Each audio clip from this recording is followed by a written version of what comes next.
Welcome to Inside British Royals. This is your exclusive look inside the world's most famous family. We are exploring the scandals, secrets, and power plays that define the modern monarchy. If you are new here, please do well to hit that subscribe button for more updates. For their entire lives, Princesses Beatrice and Eugenie have been at the heart of the royal family. They are princesses by birth, their lives a familiar part of the monarchy's grand pageant.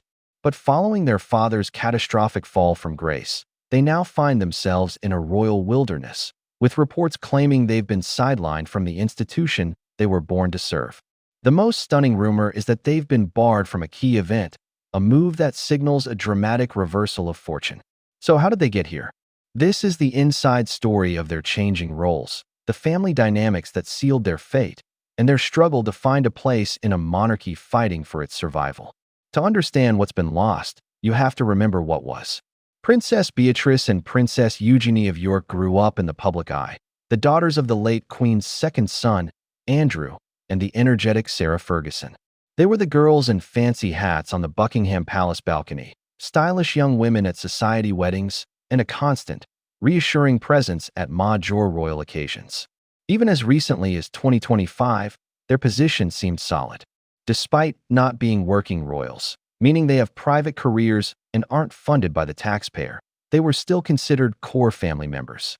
King Charles himself is said to have a deep affection for his nieces, and reports from late 2025 suggested he was determined to protect them from the scandal surrounding their parents. Their attendance at the family's Christmas gathering at Sandringham in 2025 was seen as a clear sign of their inclusion. Beatrice built a successful career in technology, while Eugenie became a director in the art world. They were modern princesses, balancing royal duties with professional lives, motherhood, and charity work. Their inclusion at events like royal ascot, church services, and palace garden parties was always a given, a symbol of the extended family that supports the monarchy. But the ground beneath the House of York was about to give way, and with it, the world the princesses had always known. The ticking time bomb had always been the family's connection to convicted sex offender Jeffrey Epstein. For years, the association was a dark cloud over Prince Andrew. Then, it became a full-blown storm. The crisis exploded after Andrew's disastrous 2019 TV interview, his withdrawal from public life, and the stripping of his military titles. But the final, devastating chapter began in early 2026. In January, a flood of documents related to the Epstein investigation was released, intensifying the pressure on Andrew. Then came the bombshell. On February 19, 2026, his 66th birthday, the man now known as Andrew Mountbatten Windsor was arrested on suspicion of misconduct in public office.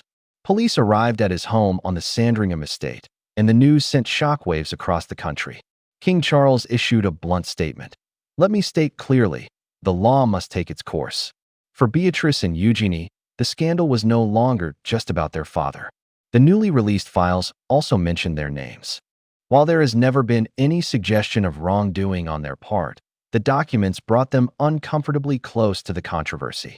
Reports detailed allegations that their mother, Sarah Ferguson, had arranged for the princesses to have lunch with Epstein in 2009, shortly after his release from prison for soliciting a minor.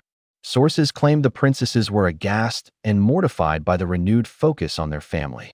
Their father's arrest wasn't just his downfall. It was the moment their world was turned upside down. With Andrew's arrest, the royal family faced a crisis of credibility.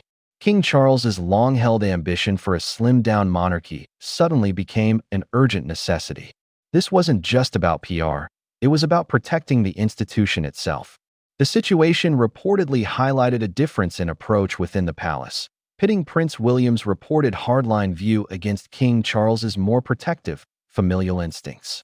For years, King Charles had shown a desire to shield his nieces from their father's disgrace, with one expert noting his high affection for them. This was clear when he invited them to Christmas in 2025, even as their parents were excluded. But Andrew's arrest appears to have been a tipping point, forcing a difficult decision. Reports suggest the king now believes that including the princesses in major public events is no longer in the best interest of the monarchy. Reportedly pushing for this tougher line is the Prince of Wales. Sources claim William has become increasingly frustrated by the ongoing drama surrounding the Yorks and believes a clean break is the only way to safeguard the monarchy's future. This hardening of attitudes has left the sisters in an increasingly isolated position, as the family that once stood together in public now appears to be fracturing under the pressure of scandal.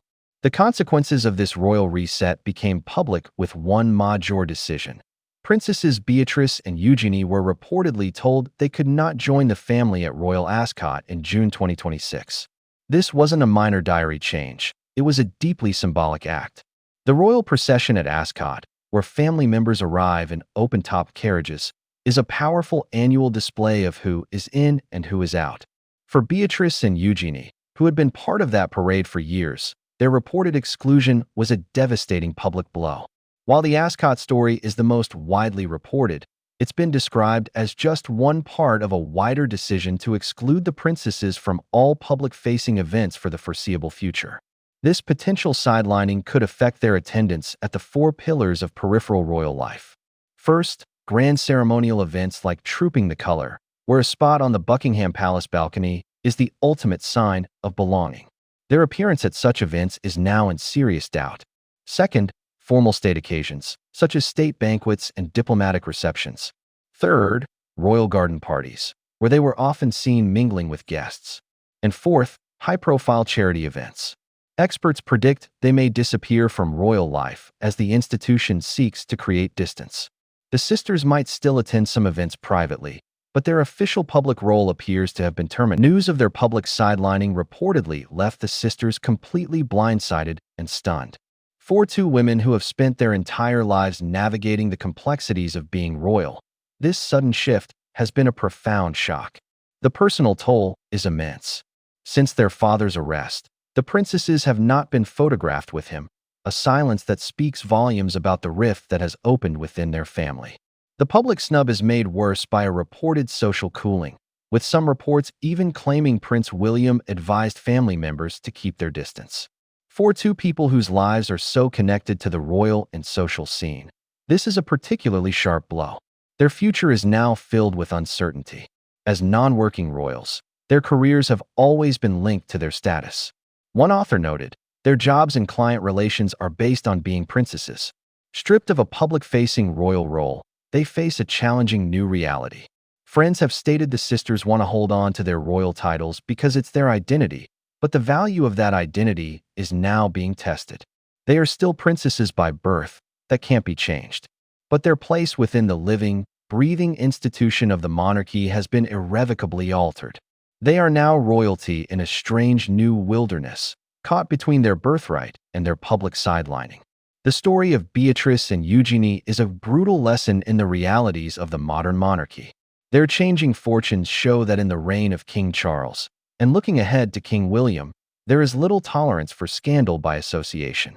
It seems the sins of the father are, indeed, being visited upon the daughters. This leaves us with some big questions. Can the princesses forge a new path for themselves, away from their parents' shadow? Is there any way back into the royal fold, or is this a permanent shift? And what does their story tell us about the monarchy itself, an ancient institution struggling to maintain its authority in an age of intense public scrutiny? The House of Windsor is fighting for its future, and it appears that in that battle, even its own family members can become collateral damage. What are your thoughts? Is the palace right to sideline Beatrice and Eugenie, or are they being unfairly punished? Let us know in the comments below. And for more inside stories on the royal family, be sure to subscribe.